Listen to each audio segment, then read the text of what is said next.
The first thing I'm going to stumble through is your introduction. Okay. All right. Welcome to another episode of Fair Folk at Work. You know, there are three ways to get your picture taken at Faire. One, you can be 3 years old and wear a biggins. Two, you can be the queen. Or three, you can be my next guest who has the biggest smile I've ever seen in my life. My guest is the former mistress of the rebels, Doreen Wiley. Doreen, welcome. Thanks, Dan. It's nice to be here. Thanks for having me. And for the record, you are smiling. Yeah. Yeah, it's a habit. When did you become aware that your smile was so big? That's a great question. My parents were really smart and they got me braces at a very young age. And I got off right before I went into high school. So after my teeth were straightened and I saw, oh, okay, I got pretty good teeth and this is embarrassing. I practiced my smile. So I really worked on smiling. It's natural. Now it took some work. Moving on. So let's go to my first traditional question of Fair Folk at Work, which is, who was the person who said to you, there's this thing called Fair, and what did they say to get you to go out there? I think I was a freshman in college and I had a girlfriend who said, hey, she told me about it. And that was my first time there as a visitor. I think the main enticing part of it was, Shakespeare was there and I was a big Shakespeare fan. I wasn't in theater in high school. I did other things, but when I got into college, that's when I was always interested in theater, but I wasn't brave enough to pursue it until I got into college. And she mentioned that Shakespeare's going to be there, and and I was like, oh, I'm in. I was really enthralled by it, and I loved the immersiveness of it.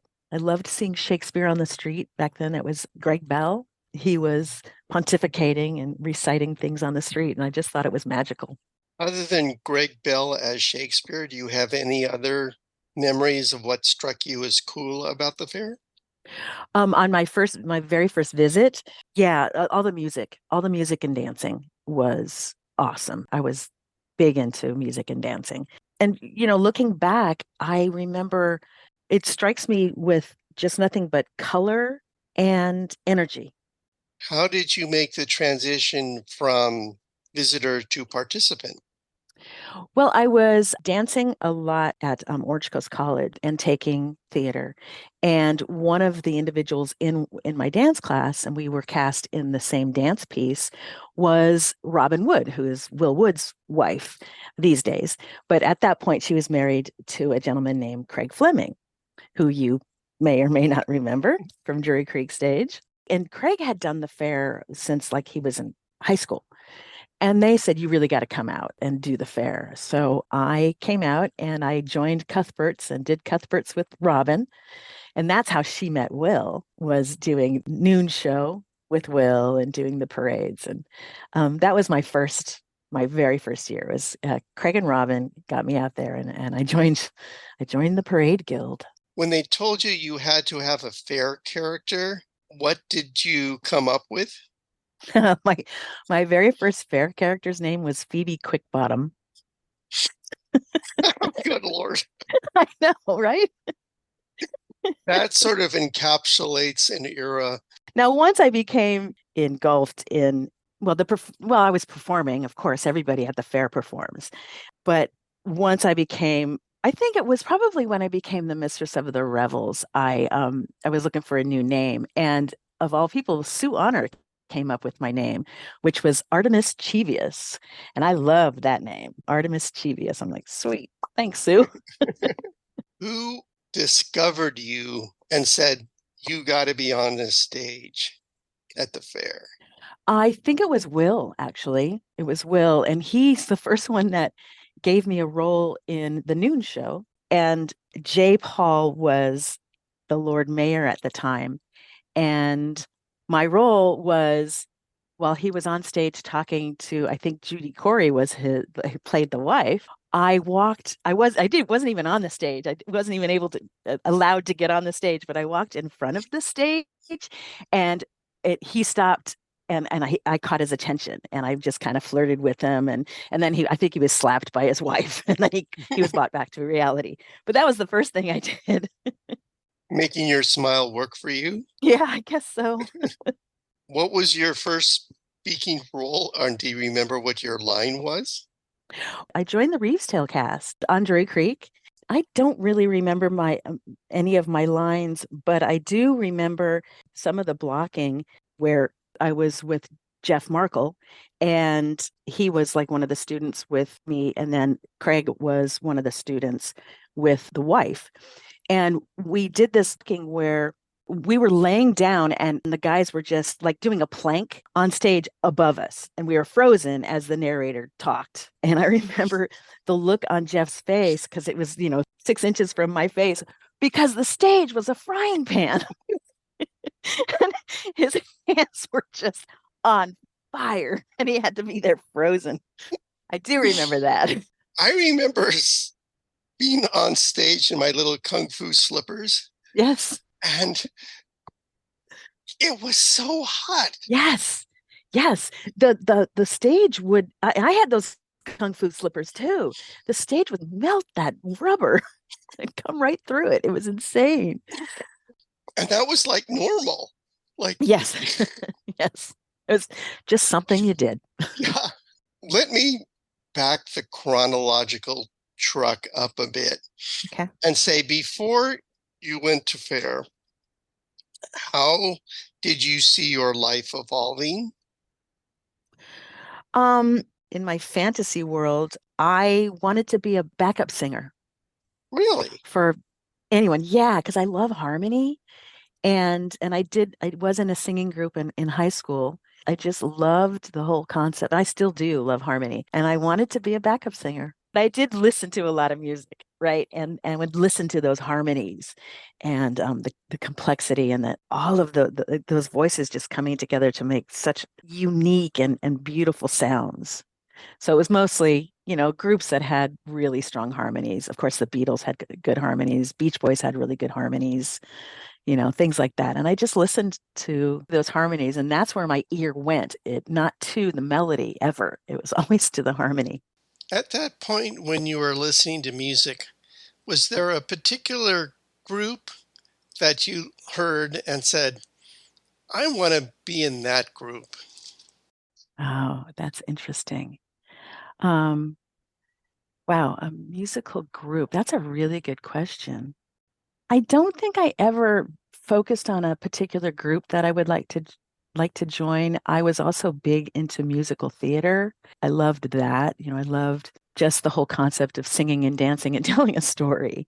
So, of course, West Side Story was a strong one. My Fair Lady, back then when I was a kid. And my parents were a big influence in all different sorts of genres of music with me because they were big into jazz and big band, and they were into Harry Belafonte. And my father loved drummers, so we listened to a lot of big band stuff. When you told your parents, I want to do music and performance, did they recoil in horror, or did they say atta girl? Or Yeah, no, not at all. It's funny because when I got into college, I took a lot of science classes. I thought I was going to be a forest ranger. And my mother just kept saying, take drama. You need to take drama. Take drama. Because I would sing and dance around the house all the time. And she's like, take drama, take drama. So finally I took drama. And I'm like, all right, yeah, my mom knew better. So there was no recoiling. They weren't in the arts at all. My father was a big sportsman, and my mom loved sports. But I guess she saw something in me that she's like, no, you got it. You got to take theater. I'm like, okay. And she was right. do you have any siblings? I do. I have an older brother and an older sister. My brother's always been into music. He's not musical at all, but he's always been on the cutting edge of music. He heard of bands before anybody else had, and he's still like that. He goes to lots of concerts and he just loves music. But they were both more into sports. What sports? My brother played tennis and baseball. Hockey was a big one. My father coached hockey leagues and baseball leagues. I spent my winters in an ice rink and my summers on a baseball field because they're several years older than I am. So I had to be hanging out on the sports environments with them. But you know what? It's made me a really good fan. I know the rules. I love to watch sports. I love to watch it. I used to play tennis, but that was pretty much it. And actually, dancing is a sport. Dancing is pretty athletic. So What around you said, I want to be a park ranger? I don't know. I don't know. We had a lot of picnics when I was growing up. So we did spend a lot of time in parks because Okay. my mother loved picnics. Maybe that's it. I can imagine you in a lot of environments, but wearing the hat. Well, you would give a good nature talk. Well, I Yes? kind of did that at the fair, right? The clap, clap, clap, and snappy, snappy as the Right. mistress of misrule and the mistress of the rebels. Basically, the same character, really, just a different costume. But yeah, so I kind of did that, right? Were you always sort of cast as the ingenue with a big smile? No, I was usually very curvy and still am. I was usually cast as like the hooker. I usually got the hooker roles.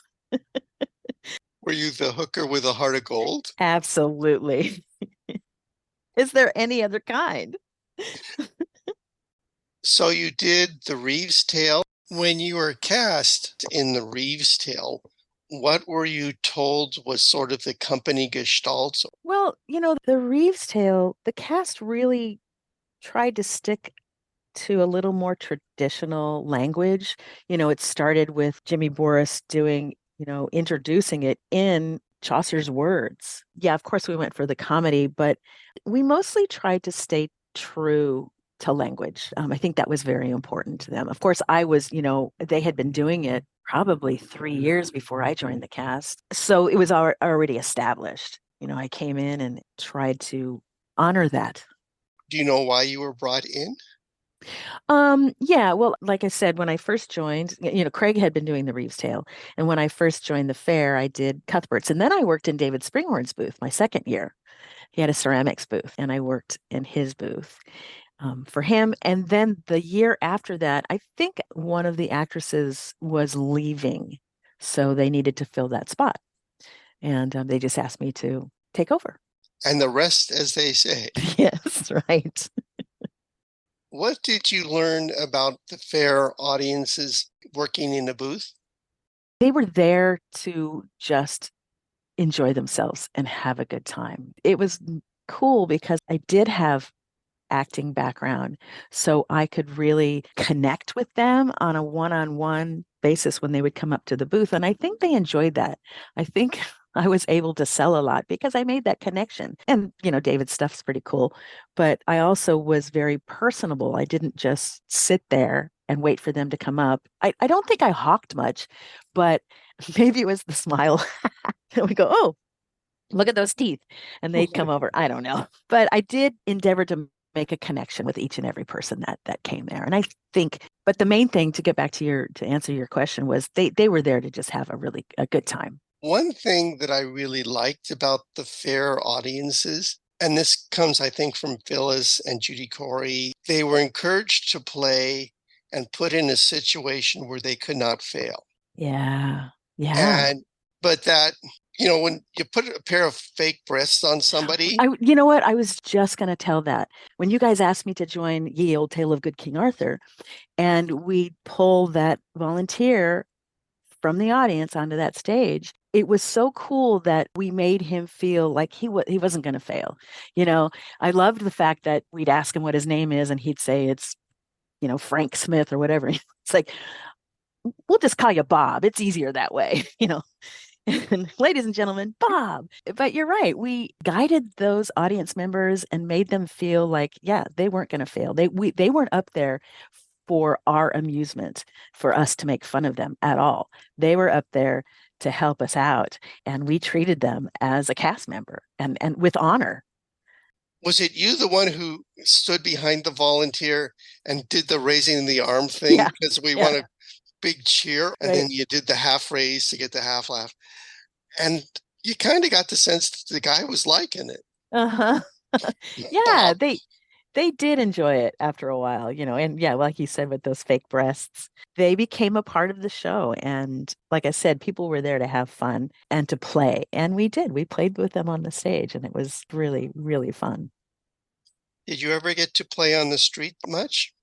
Um, I did somewhat when I was the mistress of Miss Rule. Leslie wanted to, and this was up in Northern Fair, Black Point. She wanted to have a troupe of actors called the Lord Mayor's Players. She put them under my guise. So we had auditions for the Lord Mayor's Players, and they really evolved to be the Court of Misrule because we did this one small play on the streets, but I had to figure out other things to do. So we did a fool's parade and they evolved into the Court of Misrule. So I was able to play on the streets in that respect and sometimes at the Green Man. But so often because I was involved in so many things, I sang with Siren Song and or Merry Merchants at the time. I danced with Red Tail Morris and with Newcastle Country Dancers. And then I was also a theme character. So I was running to the main stage to do that stuff. So it was hard to find time to play on the streets, but there were down times when I was able to do that. I hung out with Kevin Brown and was able to learn from his genius. I remember that one of the first workshop weekends in San Bernardino, Hmm. and he said, "Welcome to the Inland Empire." And he said, "Where is the emperor?" Went on this long rant on how can you have an inland empire without Without an having, emperor. Yeah, he was a brilliant man. and he also had presence. He projected really, really well. It was Right. that old fashioned stand back and deliver kind of. Yeah, and he was deliberate in everything he did, right? Whenever he spoke, he was very deliberate when he was on a stage and thoughtful. He thought it through, but he was so quick. He was just so quick-witted. It was amazing to watch him. But he did make things deliberate. And I think that's why he commanded your attention. And then when David Springhorn spoke, he had a presence. And this is sort of my favorite David Springhorn story, which is not related to the fair at all, but illustrates the principle that the performers on the stage at the fair were there to include everybody, but dates from the time when we tried to take over the Moose Lodge in Glendale. Yes. They did variety shows, and David would be the MC. Mhm. And David, he was revving the crowd up, and there was this developmentally disabled kid who was laughing through when David was trying to speak, and and you could tell his mom or his caregiver was trying to shush him up, but he wasn't having any of it. Right. And I'll never forget how David immediately switched gears, downshifted, and just went right to the kid, very politely said, thank you very much. And he just like brought the energy down with this one kid while at the same time not making a big deal about it for everyone else. Right. And it was the most masterful way of dealing with everybody with respect. Yes, and that's amazing because sometimes I volunteer for the Special Olympics and have for years. So I love that community. Yes, sometimes some people can be uncomfortable around individuals with intellectual disabilities. And what he did was he validated the kid and he made the audience feel more comfortable because sometimes if that kid was loud and boisterous and drawing attention, then your audience can get a little uncomfortable. Right. But he tempered that situation on both levels, And then he just mastery. went on with the rest of the show. Right. And I was just going, I don't know how he did that. Yeah. I think he did it through the incredible experience and training that the fair gives you. Which is going to, I suppose, lead me to my next question, which is, have you ever taken that fair bravado and used it in sort of real life? Yeah. Oh, yeah, I think so for sure. Well, for several years, I worked as a health coach, leading classes on camera. I had to be on camera 31 hours a week with this job. And what I did learn at from the fair is being able to focus for sure. I know you were talking to someone else in one of your other interviews and talking about how being on Drury Creek stage, you battled with parades, you battled with other things happening behind you, and you had to try to keep that audience focused on what you were doing. And I think part of what I learned there, I did incorporate into leading these courses. Focusing on your audience and not on yourself is huge, and that translates to real life too, and in whatever situation you're in. When you make it about the other person and not about you, I think you're going to get much farther. And so I've taken that and used it in my real life. Some of those lessons that I learned while being on stage at the fair. And I think I incorporated that when I was working in David's booth. It was about that individual at that time. It wasn't about me. It wasn't about my products. And I've learned that. I've had a lot of jobs. I'm a marketer and have been for many, many years. But one of the classes I took was a sales class. And you don't want to sell people things that they don't need. You want to basically you create a relationship and you provide them what the benefits are. You don't want to sell ice to an Eskimo because they have ice. So you want to provide them with something that they need and give them that feeling that they matter.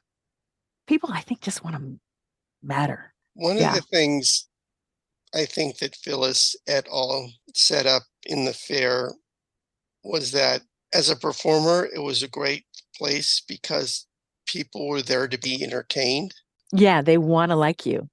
And if you give them a halfway decent effort, you will be rewarded.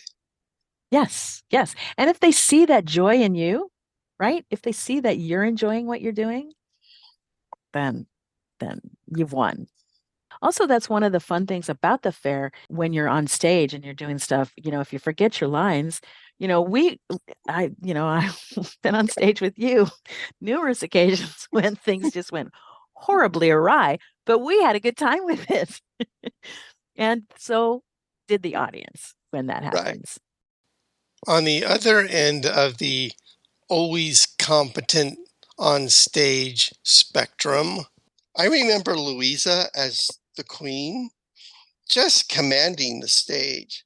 I mean, I would have voted for Luisa as the queen, because Yeah, she listened to everybody, no matter what Mark and I threw at her. She would right. just get this contemplative look on her face, like, yes, yes, yes. And then she would find a way to move it along and then resolve it. And we would exit going, thank you, Your Majesty, thank you, Your Majesty, thank you, Your Majesty. But part of my brain was going, wow, she did that really well. Yeah, yeah, yeah. Yeah, she was amazing. And like you said, very commanding for such a tiny person. She had the projection thing down. Yeah. Yep. And like Kevin Brown, right? She was commanding and very deliberate. Of course, as the queen, you have to be because the whole fair is improv. If you're not on a stage in a scripted show, everything else is improvisation.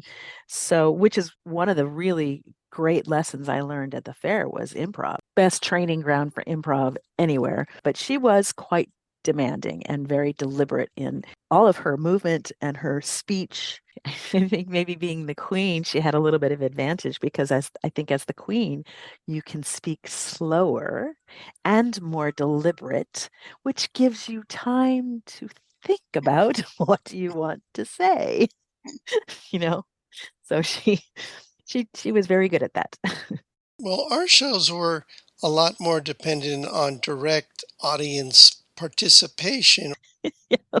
Well, well, we had a long pre-show, right? We had the Yes, laughter workshop and all as a of that stuff. volunteer and Yep. Yep, yep. Do you remember when I broke my foot and I did the narrator for King Arthur sitting on a hay bale with my foot in a cast? Do you recall that? That was Vaguely. I northern, mean, yeah, at northern. let me try sort of a role play kind of thing. Okay. Let's say you have a niece. We'll call her Chloe. Okay. And you are at your brother's house, and it's Thanksgiving. And young Chloe is 14 years old, and she's piped up with, I want to do Faire this summer. Aunt Doreen has done Faire, and she has all these stories. So I want to be just like Aunt Doreen.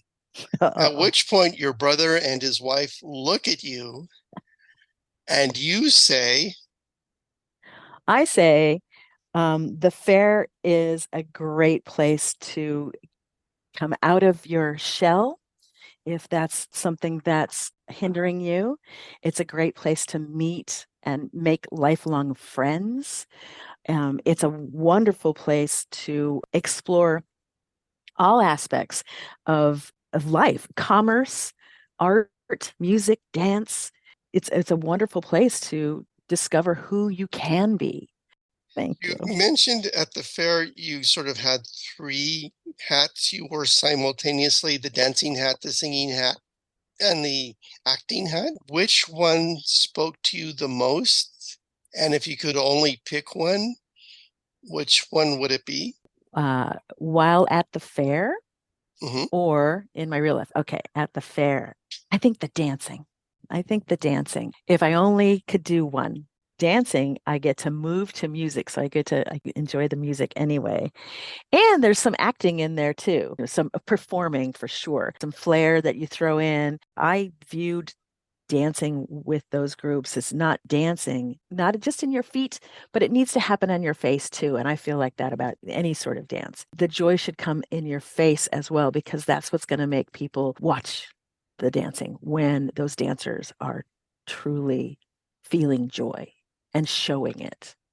So yeah, I think the dancing. If I only had to pick one, it would be that one. And If my how knees about could in real hold up. life? But in real life, music, I sing with the Long Beach Chorale and Chamber Orchestra. I have a band, so I'm really sticking to that. Although if I could, I'd probably be acting more. Talk And to me the only about your thing that's band. my band is called Bus Fare to Dublin. We're a Celtic band. Hmm. With a little bit of folk and bluegrass thrown in there, so it's not just traditional Irish stuff. We've got a fiddler, we have a harpist who also plays keyboard and accordion, and we have a guitarist who also plays cajon, which is it's a drum that you sit on, a big square box. So he plays that, and he also sings, and then I sing and I play percussion instruments. So we done a few gigs. This is a new incarnation because I used to be in a band with all women, 5 women, and then that broke up. So this is kind of an offshoot of that. We have one guy and 3 ladies in this band. But yeah, so Bus Fare to Dublin. Like us on Facebook. Actually, one of the tunes I do is a tune that I sang with a siren song. I can pull some of that fair stuff in. When you were kind enough to say, let's do this, was there any story in your head that you said, I've got to be sure to mention blah, blah, blah? So this is your insert blah, blah here. All right. Really a particular story. Or person. Yeah, no, several people, you and Mark were big ones for me because when the fair moved to San Bernardino, Devore, that's when I hooked up with you guys and started to do King Arthur, and then we did Don Quixote and the Tale of the Golden Scimitar, and I don't remember. All I remember is you trying to get me to dance, and I was just totally 2 left feet, and I think you were amazed at how poor my feet went with my hands and body. I I mean, think I remember that. But there's not one large story that I wanted to make certain I told, but I was able to do a lot of really fun stuff. I was able to do Taming of the Shrew. I was able to do several shows with you guys, and that was such a joy. Starting with The Reeve's Tale was an honor to be on Drury Creek stage with all of those folks. We do Shakespeare, David Springhorn and, Elixir. That was and Pyramus and Thisbe, of course. That was such an honor, and I learned so much. Oh, there's one story I can tell. I was doing the Queen show at Northern Fair, and it had that ship. So I was stage right near the edge of, and as the mistress of the revels, I was always like cartwheeling and spinning and doing I don't know what. And I think we were hip hip huzzahing, and I jumped and I went right off the stage. Will says, suddenly there was just a puff of dust. I was gone. And everybody just stared. I was sitting on the ground because that stage was what, 5, 6 feet tall. I'm sitting in this dust bowl and everyone's just looking at me. And the only person that ran over to help me was Tony Guzman as Raleigh. Everyone else was just like, whoa, oh, what's happening? Where'd she go? Thanks a lot, guys. I'm surprised they didn't put in trapdoor for next year. You're right. Incorporate it. Let's keep that. That's how so many bits were built, right? When just weird things happen, and we're like, oh, let's keep that for the next show. Well, that was the miracle of the fair, was that there was always a next show, and that there was the total freedom to do, well, that worked, or yes, that would work, but we could add to it. Yes. And sometimes I would come up with stuff driving out to fair, and then I'd tell it to you guys. And that's kind of how the laughter workshop, I was thinking this is a Northern California audience. They need a workshop because we weren't getting good laughs, Right. And so there was a real need, I to felt, teach them how to laugh. That's right. But the King Arthur show being a clever little rhyming show. And we had to sort of find through misadventure where the physical bits could be, and then just work the hell out of them. Yeah. Because right. Yeah. And King Arthur was all rhyming, right? So right. You had to keep that pace. Otherwise you'd lose the rhyme. And yeah, you're right. There weren't like huge guffaws. You're right. There weren't a lot of huge guffaws. And I think that's because that rhyming, you didn't want to lose the pace. Right. Because the pace itself was the joke. Yeah. Because of the pace, you had to rhyme. And so if some of the rhymes were not quite kosher, yeah, you sort of had to pretend that they were. Right. And that was the joke. And you were really good at that. You were really good at drawing that attention to the fact that this doesn't rhyme, and it's you're uncomfortable with it, but you delivered it, and then there was like this tongue-in-cheek kind of thing. You were so good at that. Well, thank you. But see, it would have been deadly if I had said, boy, that's a stupid rhyme. Right. Right. No one's ever going to believe this. So you had to sell it no matter what. And we were all really good at throwing focus to wherever the tada was going. And that was another skill I learned at Faire. Right. I also think part of that for me is creating those stage pictures and being able to create an interesting picture for someone that's up a hill from us and can't really hear us, but they look down and go, oh, that looks interesting. What's happening down there? Because of the deliberate focus that we had on the stage. But it was interesting, and they could see that we were interested in what was happening on the stage, whether you were speaking or Mark was speaking, we were all focused on that individual who was speaking. And in turn, so was the audience. I think that's, something that for sure I learned at the fair. What do you consider elements of your own personal toolbox in creating a picture on stage? And how do you go about doing that? Everything in your toolbox, pardon me, your voice, your face, your arms, your legs, your torso, everything. Again, and I think that comes back to that being deliberate with your movement. And Also being conservative, because like if your arms are flailing and you're doing whatever you're doing, that's not creating a picture. But if you hit a pose and one arm's up and one's pointing at your person you're talking to, that's a picture. And that's something that someone up the hill can look at and go, oh, and make up their own story. What did you learn on the stage at Faire that you applied to acting in other venues? The Faire, I think that gave us a lot of training in trying stuff. Like you were talking about Jeff and I, we tried crossing this way and we see if that works.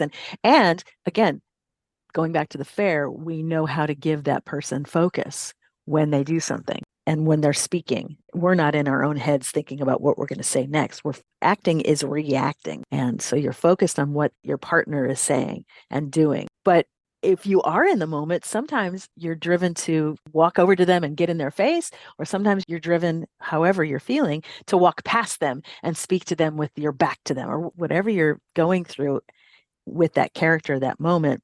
I think with the Faire, there was so much more freedom in trying stuff. I think the Faire really taught us that. Well, we've gone far afield. I know we did kind of get away from the Faire. I kind of brought it back a little bit to the Faire. Well, kudos to you. Keep Just that. A little bit. Yeah, I'm running out of words. As we've gone along, have you thought of something that you hadn't thought of before, but you would like to add? One of the other things I learned from the Faire was that, it sounds cliche, but all the Faire is a stage. Now, this doesn't really come back to real life, but while at the Faire, it was very important to me to treat everyone with kindness and respect. That comes into real life for sure. That translates to real life. I was just as nice to the individuals who were cleaning out the privies or emptying the trash, the crew, as the guests and everyone else. That's very important to me in my real life, is just be nice. But I also taught acting in the workshops a couple of times at the Faire. It was a required class, and I would have booth people come to take it. And they're like, I don't know why I have to take this class. I'm not an actor in it. And my first thing would be, hold up, you are playing a part in this village. So you are acting. I don't care if you're in the back cooking turkey legs, you're still a part of this stage and a part of this village. So you are acting. That is something that was very important to me. And I used to try to drive that home. What exercises did you have for booth people to make them feel part of the Faire? I did some exercises where I would have individuals walk as an old person. How would that old person walk? How would you walk when you're full of joy? Just mostly physicality. I remember I did do some improvs, but I did a lot of physical stuff to get them thinking. And also, I drove home the fact, too, as a booth person, what's your backstory? Even you need to have a backstory. Who are you? You're a craftsman. You made these wares, but why? How did you come into that? Was it handed down? So I was big on building that backstory and taking it into the physicality as well. And I treated everyone the same. I had actors and booth people in my classes at the same time. So everybody did the same exercises. Oh, and another one I remember I did where I had people just stand there, and then other folks in the class would just look at them. And then I would tell them secretly, okay, now let's do this again, but this time I want you to count something. So then they would do it again, and the same people would watch these folks again, just standing there. But there was something happening in their minds. So it was happening in their faces as well, because they were thinking, they were counting. So there's stuff happening in their eyes, happening in their faces. And then those folks that are standing there, the active group, they're not just standing there going, oh, this feels stupid. What is that person thinking about me? And they're thinking about how they're standing and they're uncomfortable. But like you said, if they're counting, they're focusing on, oh, there's a cloud, 1, 2, 3, that kind of thing. And then their mind is taken off of what they're doing. They've got a task, and it's more interesting to watch. I'm editing right now Marilyn Letchworth's interview, and we're talking a lot about teaching commedia, primarily to school children. That is great. That's really cool. And something, yeah, with kids that would really resonate. Right. She also mentioned she had good fortune to do theater in elementary school.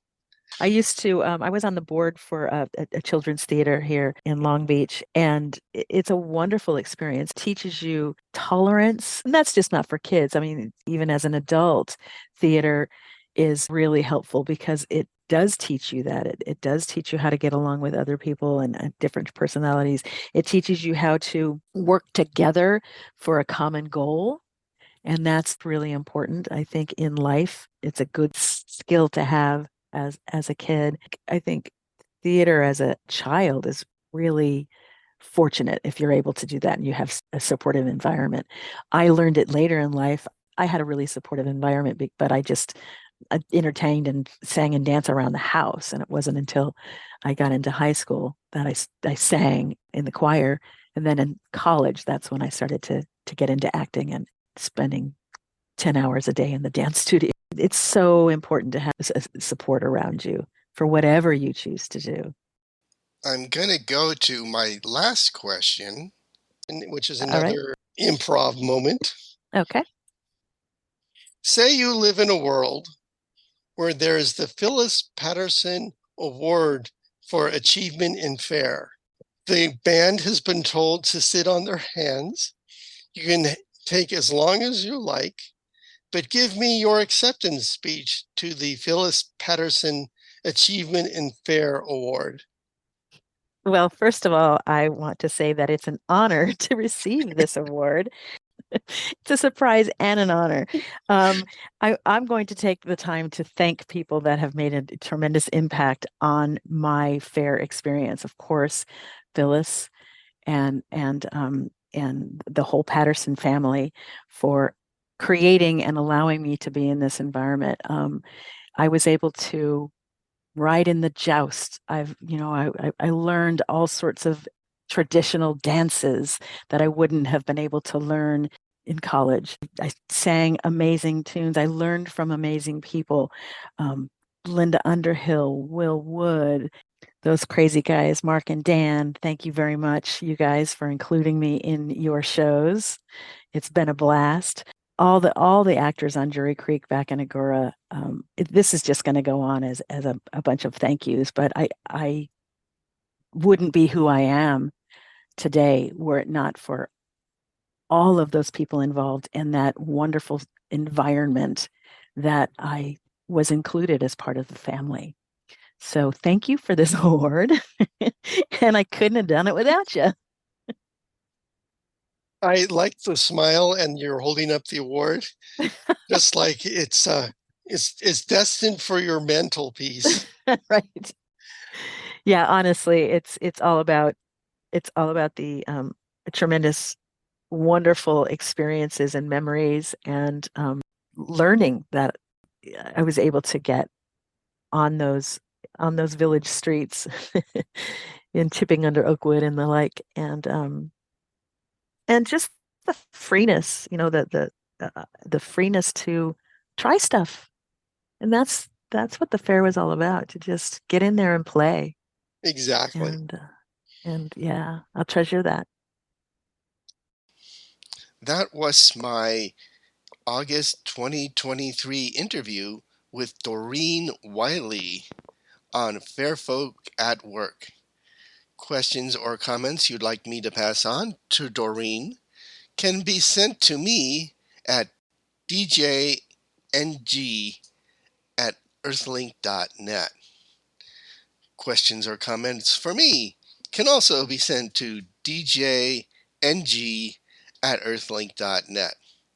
Finally, if you or someone you know would like to be a guest on Fair Folk at Work, please send me an email at djng at earthlink.net. But that's it for this time. Thanks for listening. Bye bye.